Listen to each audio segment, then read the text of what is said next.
Bonjour à toutes et tous, je suis le docteur Eric Huat, je suis praticien hospitalier au CHU de Nice et depuis quelques années, je m'occupe plus particulièrement d'un domaine un petit peu novateur qui est la prévention biomédicale de l'infection à VIH.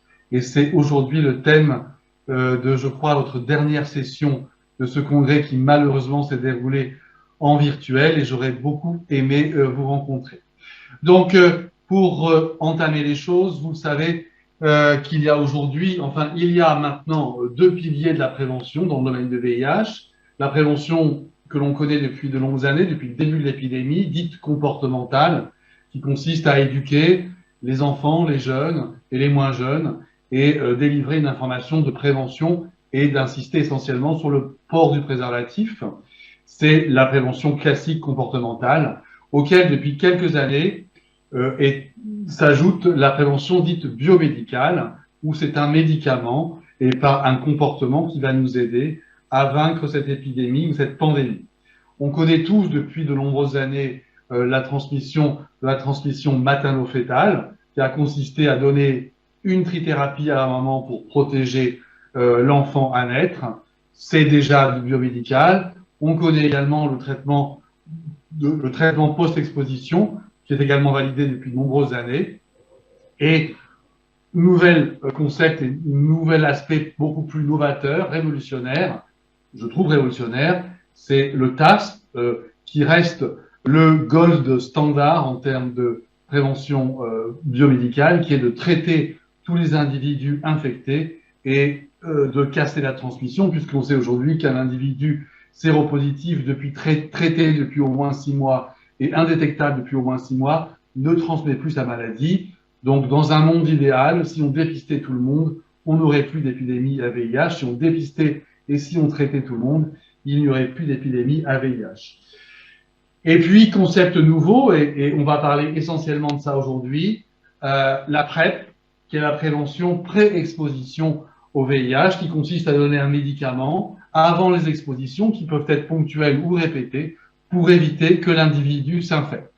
Alors, vous pourrez me dire, finalement, pourquoi pas continuer à se concentrer sur la prévention comportementale? Le préservatif, ça marche très bien. Oui, ça marche très bien en théorie. En pratique, on sait, par exemple, en France, que depuis 10 ans, malheureusement, tous les ans, on décline 6 000 infections et que ces 6 000 nouvelles infections par an, finalement, ça fait 10 ans que c'est toujours la même chose et c'est quelque part un constat d'échec et on devrait pouvoir faire mieux. De même, aux États-Unis, par exemple, ils ont depuis 10 ans, tous les ans, 50 000 cas de nouvelles déclarations de séropositivité VIH. Donc, on voit bien qu'il y a un problème, qu'il faut réinventer la prévention.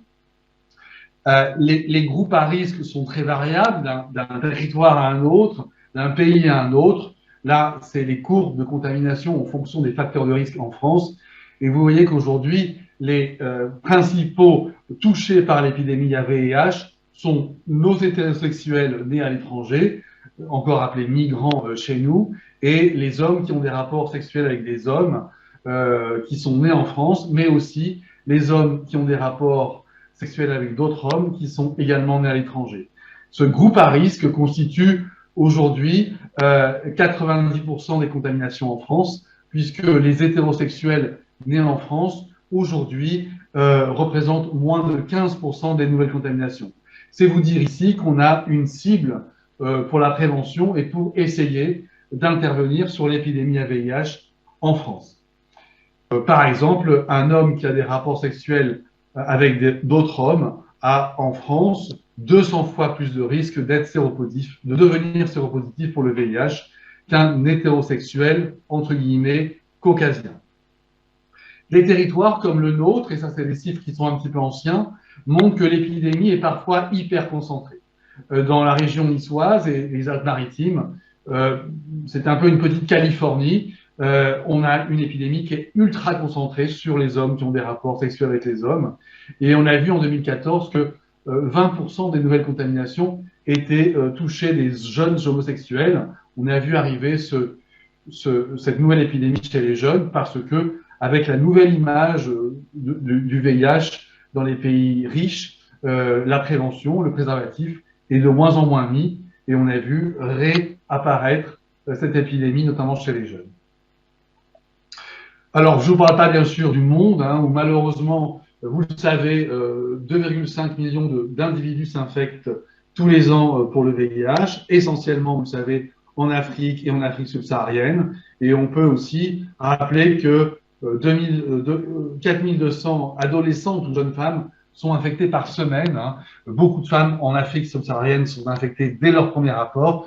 Et vous savez que malheureusement, pour protéger ces femmes, le préservatif, c'est pas forcément, ça ne dépend pas que d'elles. Et si les hommes ne le mettent pas, ces femmes n'ont pas de moyens propres de prévention, ça reste un problème. Je vous rappelle qu'aujourd'hui, il y a 6000 infections VIH par jour dans le monde. Donc vous voyez que les enjeux sont énormes et il ne s'agit pas de remplacer cette prévention comportementale, mais elle est de réinventer et de rajouter cette prévention dite diversifiée, où on va utiliser un médicament pour prévenir les infections. Alors, ce concept de PrEP, prévention pré-exposition, elle n'est pas née d'un hurluberlu. C'est le modèle animal qui a montré que ce concept pouvait être efficace. Et à partir du modèle animal, je vais vous montrer qu'il y a eu de nombreuses études développées chez l'homme de prévention qui n'ont, vous verrez, pas toutes marché. Et pour certaines, elles ont très bien marché. Et ce qui fait qu'on est passé à l'implémentation, notamment dans les pays européens et en Amérique du Nord, où la PrEP aujourd'hui a pu avoir un impact avec le TASP, avec la mise sous traitement des patients séropositifs sur l'épidémie de VIH, au moins dans les pays du Nord. Alors, le concept chez l'animal, on retrouve la toute première publication, c'est une publication de Science, avec une drogue qui ne s'appelait pas encore le tenofovir, c'est l'ancêtre du tenofovir, je vous épargne son nom, où ce modèle animal, c'est un modèle d'inoculation du SIV chez le singe, et on tentait de protéger les animaux en leur inoculant, en leur injectant cette drogue en sous-cutané avant ou après, ou avant et après les inoculations de SIV, et on voyait que par rapport aux singes témoins qui n'avaient pas eu ce traitement, tous les animaux étaient protégés. À partir de là, notamment sous l'égide du CDC, beaucoup de gens que je cite aujourd'hui, j'espère un jour auront le prix Nobel de la médecine, puisque c'est des gens qui ont découvert ce concept et qui ont permis de faire un immense pas vers la prévention. Donc là, c'est une équipe très connue du CDC qui a monté tous les modèles animaux. Un des modèles, c'est un modèle de tenofovir entricitabine en inoculation rectale de SIV chez le singe, mais ils ont fait aussi des modèles en inoculation vaginale, et ils ont pu montrer que les animaux traités par cette drogue ou ces deux drogues étaient tous protégés, pour certains, par rapport aux témoins qui finissaient tous par être infectés par le VIH lors d'inoculations répétées de SIV. Donc, je ne vous montre pas tous ces modèles animaux, mais ces modèles animaux ont montré que ce rationnel, notamment avec ces deux molécules, le tenofovir associé à l'entricitabine, on pouvait passer à l'échelle humaine. Et il y a eu beaucoup d'études. Alors, je vous les présente ici, je ne veux pas vous faire le catalogue de ces études parce que je crois savoir que vous êtes en fin de congrès et que c'est un petit peu compliqué de passer d'études en études. Je vous montre un peu toutes ces études en termes d'efficacité dans la PrEP, toutes ont été faites avec des volontaires et qui étaient faites en double aveugle, c'est-à-dire que soit on leur donnait un médicament préventif, soit local, comme la dapivirine en anneau vaginal, mais il y a eu également des études faites avec du gel de tenofovir que les femmes devaient mettre en application intravaginale avant et après les rapports sexuels. Donc on a des essais de PrEP local, les anneaux vaginaux, ou la PrEP par gel de tenofovir, et des essais de PrEP par le Truvada, que vous connaissez, tenofovir, disoproxil et entricitabine, des PrEP orales. Et vous voyez que ces études ont montré soit une efficacité nulle, voire pas d'efficacité du tout, et avec des résultats pour certaines très encourageantes, où on voyait que par rapport au bras placebo, les gens sous prévention étaient protégés à 40, 50, 60 Et 2 études européennes ont montré que le taux de protection était à plus de 86% par rapport au bras placebo. Alors, c'est des populations auxquelles on proposait la prévention comportementale, distribution de préservatifs, counseling pour essayer d'être le plus safe possible. Et la moitié d'entre eux avaient ce moyen en plus, la PrEP, d'autres avaient un placebo. Beaucoup de ces études, quasiment toutes, ont été publiées dans le New England. Beaucoup de ces études ont été arrêtées par le DSMB lorsque l'effet était clairement bien positif et il n'était pas éthique de laisser le bras placebo. Et l'efficacité, je vous le redis, était très variable. Et là, c'est comme pour les traitements antirétroviraux, on a bien vu très vite que l'efficacité de ces stratégies dépendait bien sûr de l'observance et de l'acceptabilité de ce traitement par les populations. Et que dans des populations fragilisées socialement en Afrique australe, on avait des observances qui étaient assez médiocres et des résultats qui étaient médiocres. Et un des essais pivot, qui était un essai américain qui s'appelait IPREX, qui était une population à la fois américaine mais aussi latino-américaine. La globalité de cet essai qui comparait du placebo avec l'administration orale quotidienne de tenofovir et tracitabine, avec des résultats qui étaient globaux à 44% de réduction du risque d'acquisition du VIH. Quand on s'intéressait aux patients qui avaient des drogues dans le sang, hein, donc du tenofovir détectable dans leur sang, on voyait que l'efficacité montait à 92%. Donc très clairement, en global, c'était assez médiocre, mais quand on s'intéressait aux gens qui avaient bien pris leurs comprimés, on s'est rendu compte qu'à partir de 4 comprimés par semaine, il n'y avait plus d'infection à partir du moment où les gens prenaient au moins 4 comprimés par semaine. Ensuite, il y a eu 2 études européennes qui ont également bien fait avancer les choses. L'étude Hypergay menée par l'ANRS en France et à Montréal, auquel j'ai participé, et l'étude PROUD, une étude anglaise, 2 stratégies différentes. L'étude Hypergay testait une stratégie innovante de PrEP ponctuelle. Il ne s'agissait pas de prendre le médicament en permanence, mais il s'agissait de prendre le médicament avant et après les rapports sexuels. Et PROUD était une stratégie de prendre une population essentiellement londonienne avec une offre de PrEP immédiate ou une offre de PrEP différée 1 an plus tard et de comparer les contaminations. Ces 2 essais ont très vite été arrêtés par les comités indépendants puisqu'il y avait clairement quasiment pas d'infection dans le bras PrEP et les 5 seules infections qui ont eu lieu dans ces 2 essais, qui à eux deux regroupent plus de 1000 homosexuels français, canadiens et anglais. Ces 5 infections, c'est clairement des gens qui avaient arrêté leur PrEP ou qui n'étaient pas encore sous PrEP ou qui étaient infectés dès l'entrée de l'étude des infections qui n'étaient pas diagnostiquées. Donc, il n'y avait pas d'infection dans le bras armé et donc c'était assez révolutionnaire et on a, dans ces études, montré que la réduction du risque dans l'étude Hypergay, par exemple, était de 97%, donc une efficacité qui est aussi bonne que le préservatif, probablement meilleure même à partir du moment où l'observance est bonne. Là, c'est un graphe qui vous redonne un petit peu les divers moyens de prévention qu'on a eus. Là, c'est le vaccin, malheureusement. Vous savez que malheureusement, ce vaccin, on a beaucoup de mal à faire un vaccin efficace sur toutes les souches, sur le polymorphisme viral. Donc, pour l'instant, le seul essai vaccinal publié, les résultats étaient très médiocres, 30% d'efficacité. Vous voyez que les études de PrEP sont variables, je vous l'ai déjà dit, en termes d'efficacité, et ça dépend beaucoup de l'observance, et que le meilleur, hein, je vous le redis, l'objectif qu'on devrait tous avoir, c'est de dépister, traiter tout le monde, et quand on traite et on épiste tout le monde, il y a quasiment plus de transmission et on peut contrôler les épidémies, l'épidémie à VIH. Mais la PrEP, pour certains essais, a montré une efficacité aussi très satisfaisante. Alors là, on parle de PrEP orale. Sachez que l'avenir de la PrEP, c'est aussi les injectables. On a eu cette année 2 résultats d'études avec du cabotegravir injectable. Je crois que vous avez une session juste au préalable sur les nouveaux antirétroviraux. Cette intégrase, ces injections de protécules à longue durée d'action ont montré dans 2 essais, un essai chez l'homme, un essai chez les femmes, qui regroupe, vous avez vu, un certain nombre de monde, plus de 10 000 personnes, Et on a comparé cette molécule cabotegravir avec le Truvada en double aveugle, double placebo.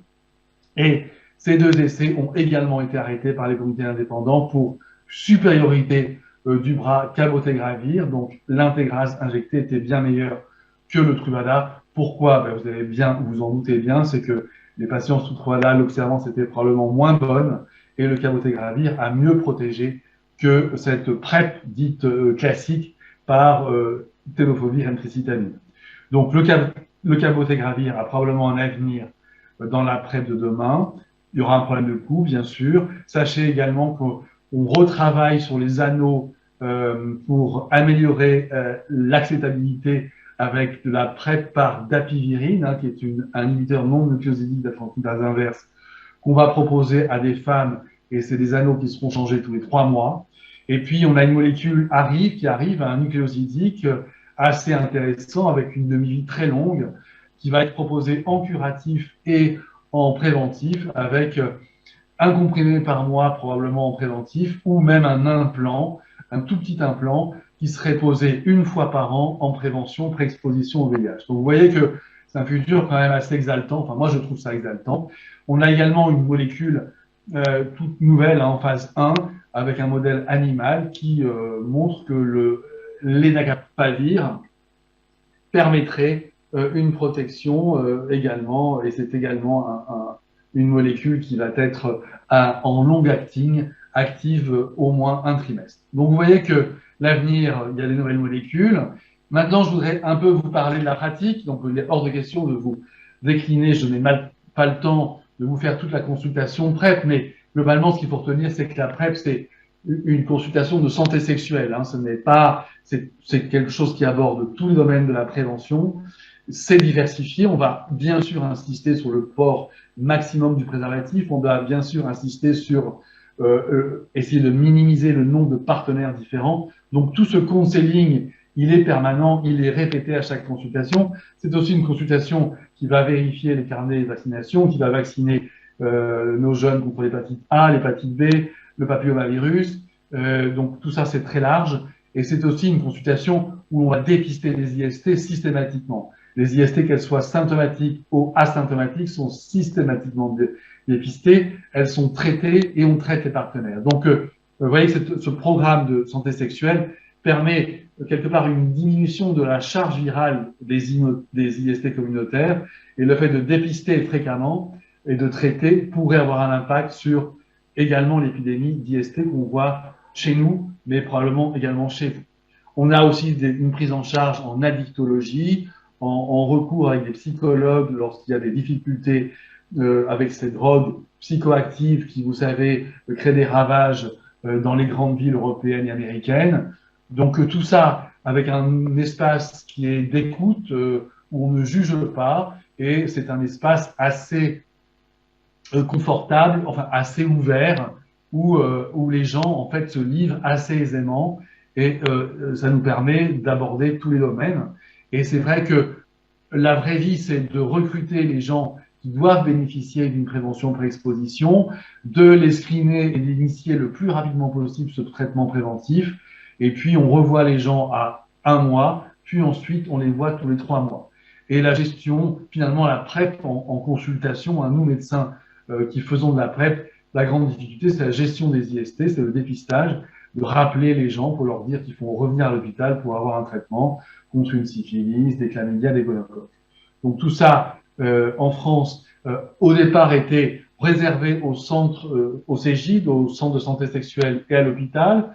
Puis, les autorités sanitaires ont permis aux généralistes de faire le renouvellement de la PrEP. Et puis, depuis assez peu de temps, la PrEP peut être initiée par nos collègues généralistes avec un document HAS que vous pouvez télécharger assez facilement, qui donne un petit peu les grandes lignes de la conduite à tenir et quels sont les cibles de la PrEP.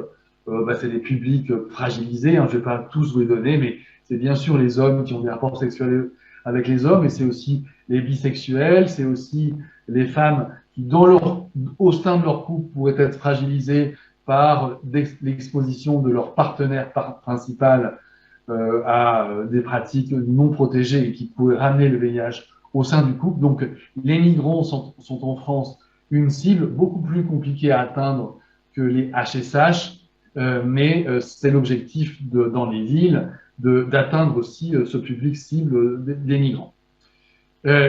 Sachez que si vous souhaitez voir un peu comment ça se passe en pratique, la SFLS et d'autres, avec Pascal Pugliese, Monsieur Pialou, le professeur Pialou, et d'autres, ont fait une formation du e-learning à destination de nos médecins généralistes.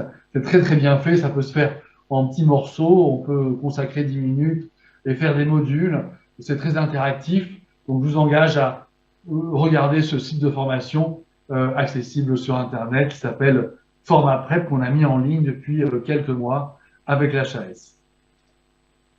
Alors, vous savez qu'il y a, vous le savez probablement, mais il y a deux modèles de PrEP, la PrEP continue et la PrEP ponctuelle.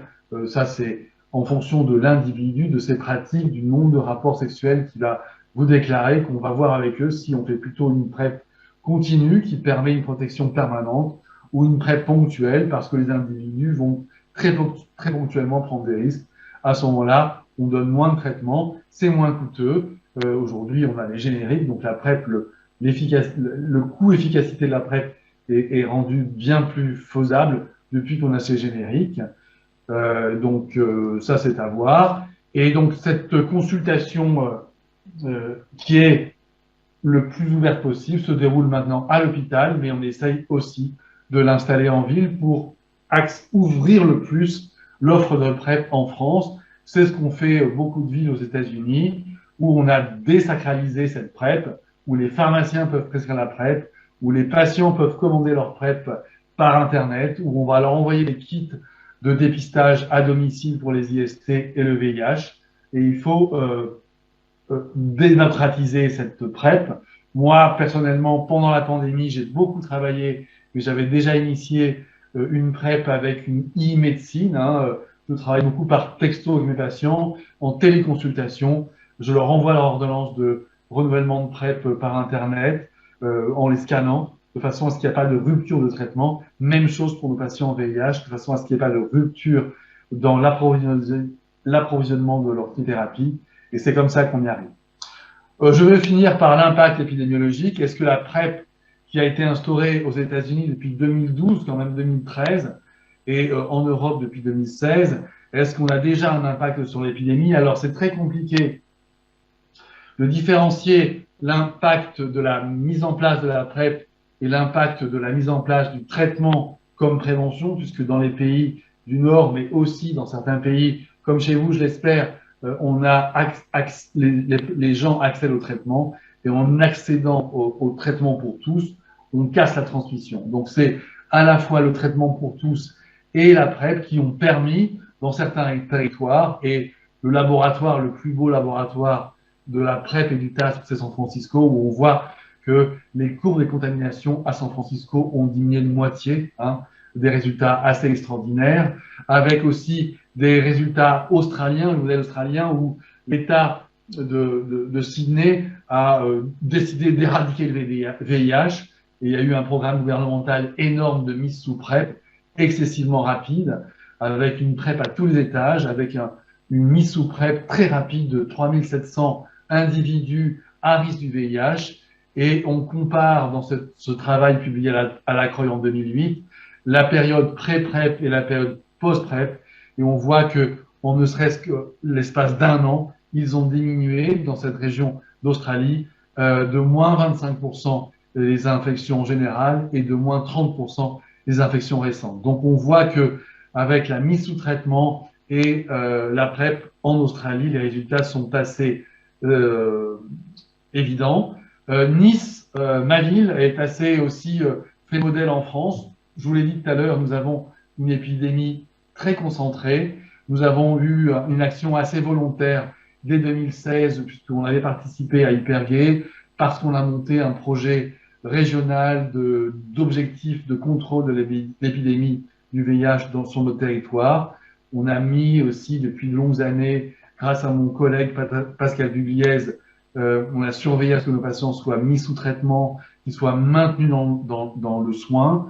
avec depuis 2015 aussi une mise sous PrEP de beaucoup de Niçois. Et vous voyez que dès 2018, on a eu une diminution assez formelle de nouvelles contaminations.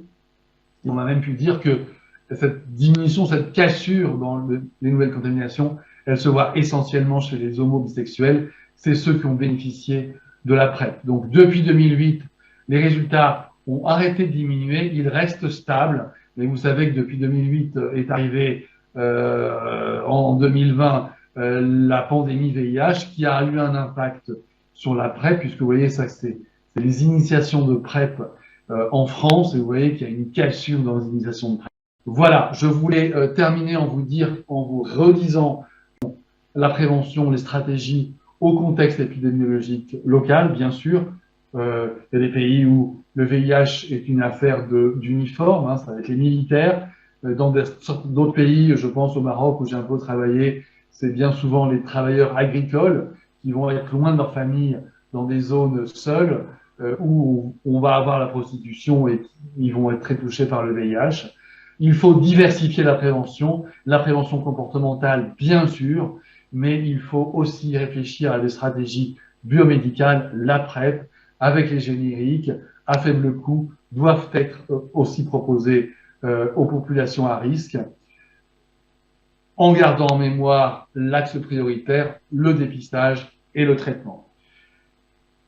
Voilà, je voulais terminer aussi, probablement qu'on n'en a pas parlé, mais ça reste une de mes fixations, c'est tant qu'on continuera à stigmatiser cette infection, on n'arrivera pas à dépister, il y aura un frein en dépistage, et on n'arrivera pas à faire des progrès dans la prévention.